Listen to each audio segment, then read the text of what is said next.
Uşağa nə əməliyyat yancam verirsən? Təsvirmiş və adamcı mozi əməliyyat etdi pulu. Filistin abad oldu, biz bədbəxt olduq. Qiyafəmdən tutmadı. Tutmadım. Yalan deyirsən. Yox canım, folqi təxəssüsüdür ya, dadaş baxırsan. Pılı qutadı. 50 minli çıxanda gəl edin də.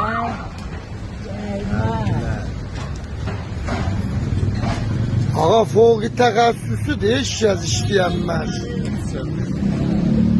Heç kim bu iş işləyəmir. Ağa sonra deyirsin, İranda buna bax. Açan düzür baş oldu. Kəsbi bilib sağ. Təsbih bu və adamsın. Allah. Xərci çıxdı da.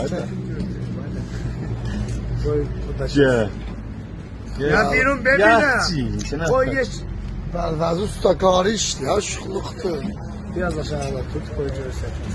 Saniyədə pıldı çıxıyacaqlar. Tehranda qəşəng işləri bunlar.